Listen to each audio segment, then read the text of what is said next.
అందరికీ నమస్కారం. Welcome to my channel. This is doctor RB Sudha. ఇప్పుడు మనం మాట్లాడబోయేది జూలై నెల ఫలితాలు. జూలై 2025లో ద్వాదశ రాసుల వారికి ఎలా ఉందో చూద్దాము. అందుకన్నా ముందు మనం ఎప్పుడు మాట్లాడుకుంటూ ఉంటాము, గోచారం మాట్లాడుకోవాలి. సో గోచార రీత్యా ఏ గ్రహాలు ఎక్కడున్నాయో చూద్దాం. అలాగే వాటి జనరల్ పరిహారాలు కూడా ఫస్ట్ చూద్దాం అన్నమాట. ఫస్ట్ మనం మాట్లాడుకోబోయేది శనీశ్వరుడు గురించి. శనీశ్వరుడు మనకి ప్రస్తుతం మీనరాశిలో ఉన్నారు. ఆయన కూడా వక్రిస్తున్నారు. 13th జూలైకి వక్రిస్తున్నారు అన్నమాట. ఆయన ఈ నెలంతా ఇందులోనే ఉంటారు. మనకు తెలుసు 2.5 ఏళ్ళు ఒక రాశిలో ఉంటారు శనీశ్వరుడు. సో ఏల్నాటి శని మనకి ప్రభావం కానీ ఏల్నాటి శని ఎవరెవరికి ఉందో మనం చూద్దాము. ఫస్ట్ మేషరాశి వాళ్ళకి స్టార్ట్ అయింది. అండ్ ఆల్సో మనకి మీనరాశి వాళ్ళకి 2వ ఘట్టంలో ఉంది. కుంభరాశి వాళ్ళకి 3వ ఘట్టంలో ఉందన్నమాట. నెక్స్ట్ మనం మాట్లాడుకోబోయేది మనకి శుక్రుడు అనమాట. శుక్రుడేమో ప్రస్తుతం ఏంటంటే మనకు వృషభంలో ఉన్నారు. ఆయనేమో 26th జూలైకి మిథునానికి వెళ్తున్నారనమాట. మనకి మిథునంలో ఏంటంటే జూపిటర్ అలాగే సన్ అంటే సూర్య భగవాన్ కూడా ఉన్నారు. సో ప్రస్తుతం జూపిటర్ ఏంటంటే కంబషన్ స్టేజ్లో ఉన్నారు. ఆయన జూలై 10th కంబషన్ నుంచి బయటకు వస్తున్నారు. అంటే కొంచెం స్తంభించిపోయి ఉన్నారనమాట. ఆయన కొంచెం బయటకు వస్తున్నారు July 10th. So most of the blessings అంటే తులారాశి వాళ్ళకి బ్లెస్డ్ పీపుల్ అని చెప్పచ్చు. అలాగే మిథున రాశి వాళ్ళకి చాలా బాగుంటుందని చెప్పచ్చు జూలై 10th తర్వాత. అలాగే కుంభరాశి వాళ్ళకు కూడా కొంతవరకు బాగుంటుందని చెప్పచ్చు అనమాట. అలాగే మనం చూసాము అంటే సూర్యగ్రహం మనకి జూలై 16th కర్కాటక రాశికి వెళ్తున్నారనమాట. అండ్ ఆల్సో కర్కంలో ప్రస్తుతం ఉన్నది ఏంటంటే మనకి బుధుడు ఉన్నారు. బుధుడేమో మనకి మే 16th కాదు 18th వక్రిస్తున్నారు, రిట్రోగ్రేషన్కి వెళ్తున్నారు అనమాట. అండ్ ప్రస్తుతం మనకి మార్స్ అలాగే కేతు మనకి సింహంలో ఉన్నారు. రాహు ఏమో కుంభంలో ఉన్నారు. మార్స్ అంటే కుజగ్రహం కూడా ఏంటంటే 28th జూలైకి మనకి కన్యా రాశికి వస్తున్నారనమాట. ఇవి గ్రహస్థితులు ఈ నెలకి. అలాగే మనం చూసాము అంటే జనరల్ పరిహారాలు ఎప్పుడైనా నేను చెప్తూ ఉంటాను. నవగ్రహ స్తోత్రాలు, నవగ్రహ పూజలు చేసుకోవడం అనేది చాలా మంచిది. అలాగే స్తోత్రం చదువుకోవడం ఎప్పటికీ మంచిదే. సన్ మూమెంట్ ఎవ్రీ మంత్ ఉంటుంది కనుక తప్పక మీరేంటంటే సన్కి అర్ఘ్యం ఇవ్వడం కానీ అలాగే ఆదిత్య హృదయం చదువుకోవడం కానీ చాలా మంచిది. మనం ఎప్పటికైనా ఈ పాజిటివ్ అంటే ఈ పూజలు కానీ లేకపోతే ఒక రెమెడియల్ మెషర్స్ కానీ ఎందుకు చెప్తాము అంటే పాజిటివ్గా మిమ్మల్ని తీసుకెళ్ళి పాజిటివ్ దిశలో తీసుకెళ్ళడానికి మనం చెప్తూ ఉంటాము. ఎందుకంటే ఎప్పటికైనా సరే మనకి పాజిటివ్గా ఉంటే పాజిటివిటీ మనకి పెరుగుతుంది. మన లైఫ్లో కూడా మంచి ఆపర్చునిటీస్ వచ్చే ఛాన్సెస్ కూడా ఉంటాయి. అలాగే లైఫ్ని పీస్ఫుల్గా లీడ్ చేయడానికి మనకి రెమెడియల్ మెషర్స్ కింద మనం తీసుకోవచ్చు అనమాట. అలాగే మనం ఒక జపం చేసినా కానీ లేకపోతే ఒక పూజ చేసినా కానీ లేకపోతే ఏంటంటే ఇంట్లోనే ఒక చిన్న పూజ చేసినా కానీ లేకపోతే దేవుణ్ణి పొద్దున్నే లేచి తలుచుకున్నా కానీ తప్పక మనకి ఆయన బ్లెస్సింగ్స్ అంటే యూనివర్స్ బ్లెస్సింగ్స్ మనకి ఎప్పటికైనా ఉంటాయి అన్నమాట.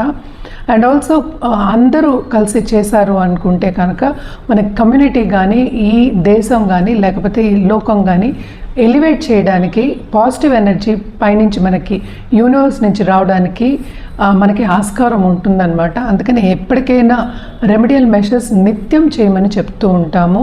అలాగే చాలామంది ఏంటంటే శక్తి పూజలు చేస్తూ ఉంటారు. శక్తి పూజలు చేసే వాళ్ళకి నిత్యం చేసుకోండి. దాంతోపాటు ఈ పూజలు కూడా మనం చెప్పేవి చిన్న చిన్న పరిహారాలు కూడా చేసుకుంటే మీకే మంచిది. ఎందుకంటే రాశి వారీగా మనం చూసాము అంటే కనుక గ్రహస్థితులు నెల నెల మారుతూనే ఉంటాయి. అలాగే మనం చూసామంటే ఈ చంద్రుడు 2 రోజులకు ఒకసారి మారుతూ ఉంటారు. సో చంద్రుడిది మనం ఎక్కువ తీసుకోవట్లేదు. ఎప్పటికైనా చూసారంటే మీరు జాతక రీత్యా మనం రెమెడియల్ మెషర్స్ చెప్పడం అనేది కొంచెం ఏంటంటే కరెక్ట్గా ఉంటుంది. కొంచెం కాదు, అబ్సల్యూట్ కరెక్ట్గా ఉంటుందన్నమాట. ఎందుకంటే జాతకం చూసిన తర్వాత ఎందుకంటే లగ్నం వస్తుంది అలాగే రాశి వస్తుంది, మిగతా ప్లానెట్స్ అన్నీ కూడా మనకి వస్తాయి అన్నమాట. ఇదేంటంటే మన నెలకి మాట్లాడుకుంటున్నాం అండ్ షార్ట్ టర్మ్ ఇది. సో తప్పక పరిహారాలు మీకు కరెక్ట్గా కావాలి. అలాగే ఏంటంటే మీ లైఫ్లో ఇంకా పాజిటివిటీ పెరగాలి. మంచి కార్యక్రమాలు అంటే ఏంటంటే మీ లైఫ్ అంతా హ్యాపీగా ఉండాలి అన్నప్పుడు జాతకం చూపించుకుని పరిహారాలు చేయడం అనేది వెరీ వెరీ ఇంపార్టెంట్ అన్నమాట. ఎందుకు ఇంపార్టెంట్ అని కూడా నేను ఇందాక వివరించున్నాను. సో ఎప్పటికైనా సరే గ్రహస్థితులు మీ జాతక రీత్యా చూసినప్పుడు మాకు కూడా అర్థమవుతుంది ఎట్లా ఉంటుందని. ఇవన్నీ మనం చెప్పేది జనరల్ ప్రెడిక్షన్సే. సో జనరల్ ప్రెడిక్షన్స్ చెప్పినప్పుడు ఏంటంటే మిశ్రమం అవుతుంది. మిశ్రమం అంటే మనకి బ్యాలెన్స్ అవుతుంది. కొన్ని కరెక్ట్గా ఉంటాయి, కొన్ని కరెక్ట్గా ఉండదు. ఎందుకంటే రాశి పట్టి చాలామంది ఈ రాశిలో పుట్టిన వాళ్ళు ఉంటారు. నక్షత్రాలు కూడా ఒక్కొక్క రాశికి 2.5 ఉంటాయి అన్నమాట. అంటే ఏంటి 9 పాదాలు అనుకుందాము. సో తప్పక 27 నక్షత్రాలు ఉన్నాయి. సో ఒక్కొక్క రాశి వారిగానే మనం మాట్లాడుకుంటున్నాం కనుక తప్పక జాతక రీత్యా పరిహారాలు చేయడం కానీ సొల్యూషన్ తీసుకోవడం కానీ చాలా మంచిది. సో తప్పక జాతకం మీరు పరిశీలించుకోవాలి అంటే కనుక కింద స్క్రోల్ అయ్యే నంబర్కి అలా ఈమెయిల్ ఐడికి సంప్రదించవచ్చు. మా అన్ని వివరాలు చెప్పడం అనేది జరుగుతుంది. అలాగే అపాయింట్మెంట్ ఎప్పుడు తీసుకోవచ్చు, ఎంతసేపు ఉంటుంది, ఏం చేయాలి, ఏం రెమెడియల్ మెషర్స్ చేయాలి, ఎలా చేయాలి, మీకు తెలియకపోతే పూజారులు కూడా ఉన్నారు మన దగ్గర, ఏం పూజలు చేయాలి వాళ్ళ చేత చేయించుకోవచ్చు. అలాగే ఏ జాతి రత్నం వేసుకోవాలి అని చెప్పడం కూడా జరుగుతుందన్నమాట. ఎప్పటికైనా సరే ఒక జపం చేయడం కానీ, జపం అంటే ఏంటి, కంటిన్యూస్గా మనం దేవుణ్ణి తలుచుకోవడమే ఒక జపం అనుకుందాము.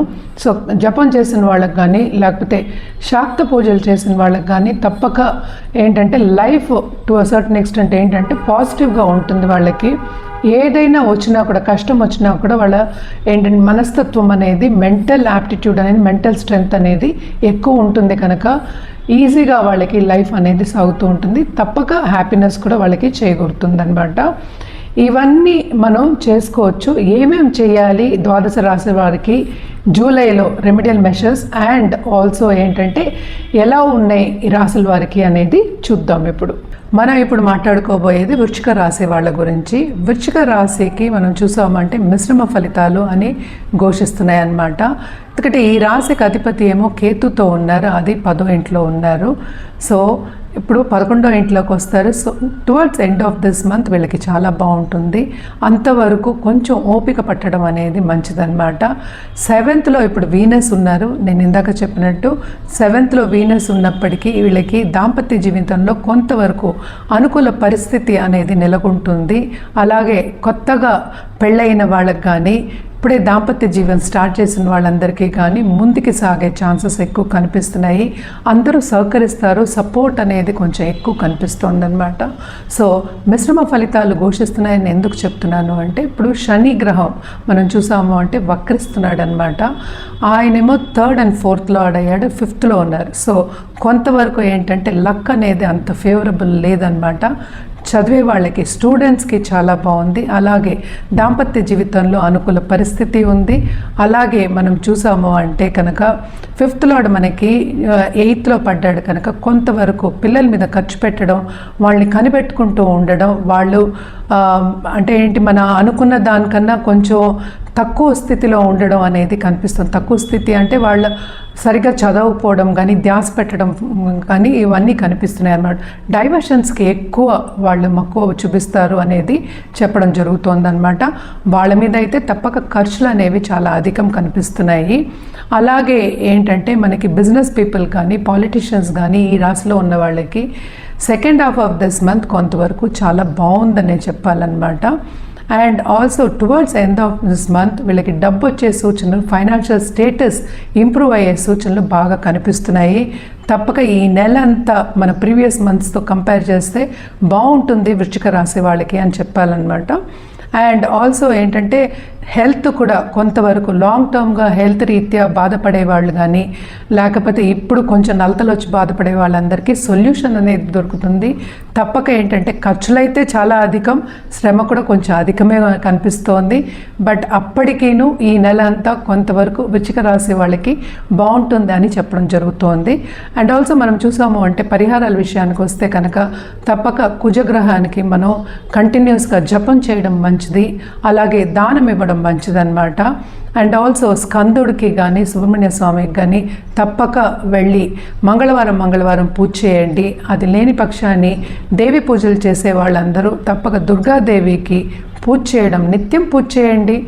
కానీ ఎవ్రీ ట్యూస్డే దర్శించుకోండి, గుడికెళ్ళి దర్శించుకోండి. అలాగే ఎర్ర పువ్వులతో పూజ చేస్తే చాలా మంచిది. అలాగే కుంకుమతో పూజ చేయడం కూడా, కట్ రిపీట్, కుంకుమతో కూడా పూజ చేయడం కూడా చాలా మంచిదన్నమాట. కొంచెం ఇవన్నీ చేసుకుంటూ ఉంటే మీకు ఇంకా బాగుంటుంది. పాలిటీషియన్స్ ఈ రాశిలో ఉన్న వాళ్ళకి కొన్ని అడ్డంగాలు వచ్చే ఛాన్సెస్ మనకి ఎక్కువ కనిపిస్తున్నాయి. వాళ్ళు చేసే స్కీమ్స్లో కానీ ఏమైనా వాళ్ళు ముందుకు సాగాలి, ముందుకు ప్రజలకు చేయాలి అనుకుంటే అన్నిటికీ అడ్డంగాలు ఎక్కువ కనిపిస్తున్నాయి. సో కొంతవరకు ఈ పరిహారాలన్నీ చేస్తే ముందుకు సాగడం అనేది ఉంటుందన్నమాట.